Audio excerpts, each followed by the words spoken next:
right, good morning, everyone. So we are on chapter 3, which is titled The Escape, and this is, of course, Charlotte's Web. The barn was very large. It was very old. It smelled of hay and it smelled of manure. You guys know what manure is, right? Poop. Yeah. Okay. It smelled of the perspiration of tired horses and the wonderful sweet breath of patient cows. It often had a sort of peaceful smell. As though nothing bad could ever happen again in the world. It smelled of grain, of harness dressing, and of axle grease, and of rubber boots, and of new rope. And whenever the cat was given a fish head to eat, the barn would smell of fish. But mostly it smelled of hay. And there was always hay in the great loft up overhead. And there was always hay being pitched down to the cows and the horses and the sheep. The barn was pleasantly warm in the winter, when the animals spent most of their time indoors, and it was pleasantly cool in summer, when the big doors stood wide open to the breeze. The barn had stalls on the main floor for the work horses, tie-ups on the main floor for the cows, a sheepfold down below for the sheep, a pig pen down below for Wilbur, and it was full of all sorts of things that you could find in barns. Ladders and grindstones and pitchforks and monkey wrenches and skeets and lawn mowers and snow shovels and axe handles, milk pills, water buckets, empty grain sacks, and rusty rat traps. It was the kind of barn that swallows like to build their nests in. It was the kind of barn that children like to play in, and the whole thing was owned by Fern's uncle, Mr. Homer L. Zuckerman. Wilbur's new home was in the lower part of the barn, directly underneath the cows. Mr. Zuckerman knew that a manure pile is a good place to keep a young pig. Pigs need warmth, and it was warm and comfortable down there in the barn cellar on the south side. Fern came almost every day to visit him. She found an old milking stool that had been discarded, and she placed the stool in the sheepfold next to Wilbur's pen. Here she sat quietly during the long afternoons, thinking and listening and watching Wilbur. The sheep soon got to know her and trust her. So did the geese who lived with the sheep.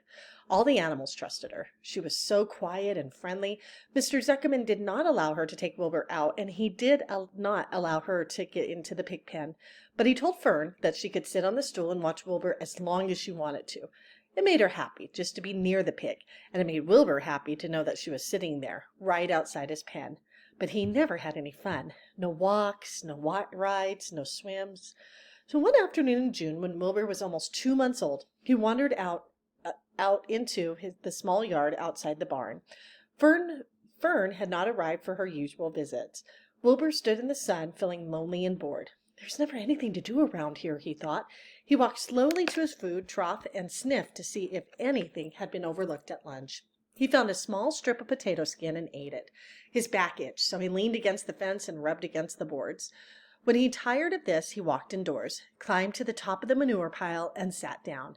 He didn't feel like going to sleep. He didn't feel like digging. He was tired of standing still, tired of lying down.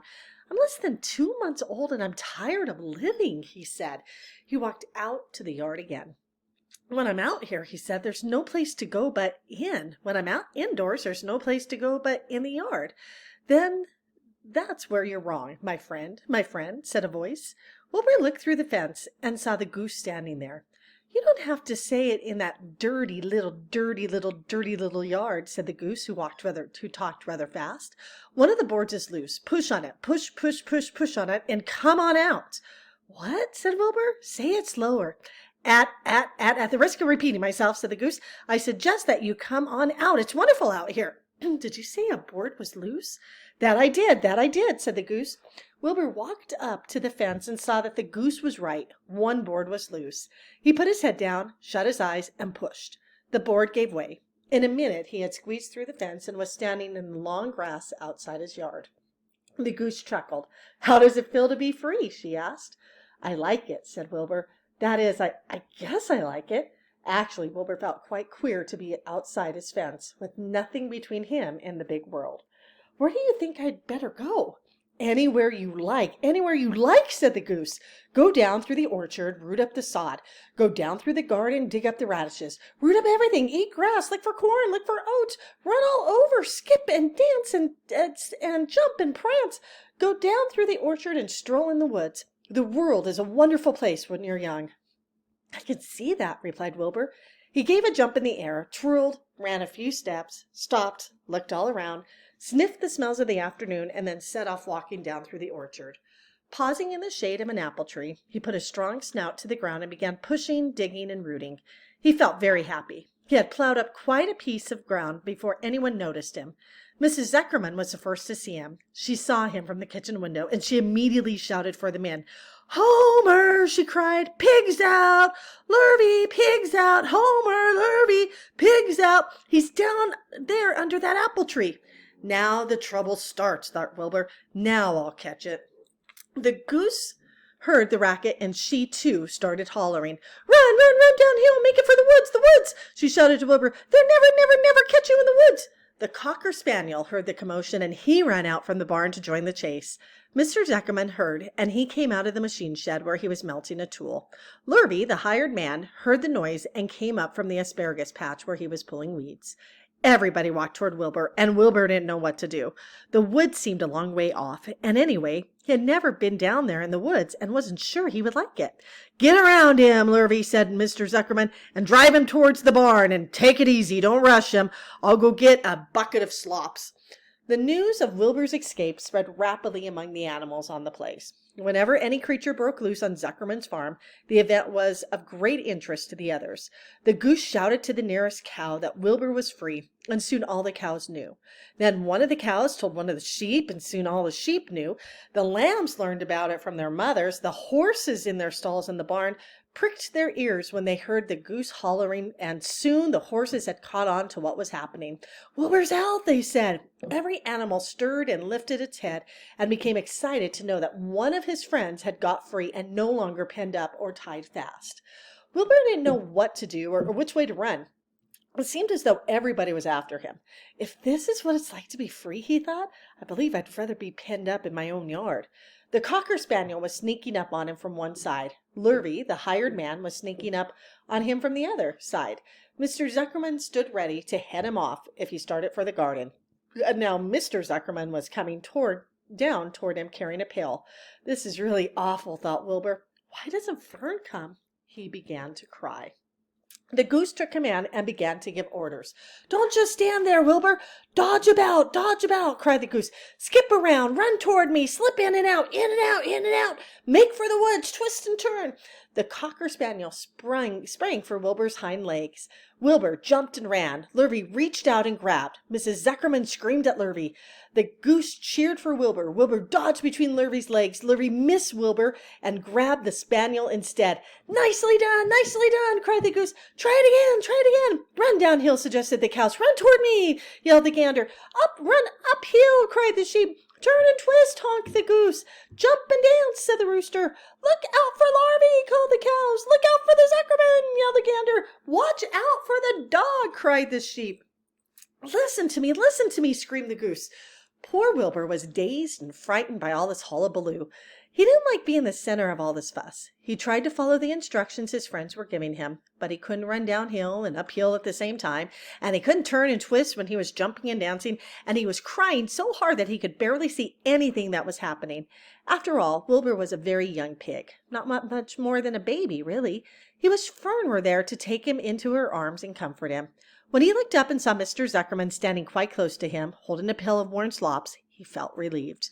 He lifted his nose and sniffed. The smell was delicious. Warm milk, potato skins, white middlings, Kellogg's cornflakes, and a popover left from the Zuckerman's breakfast.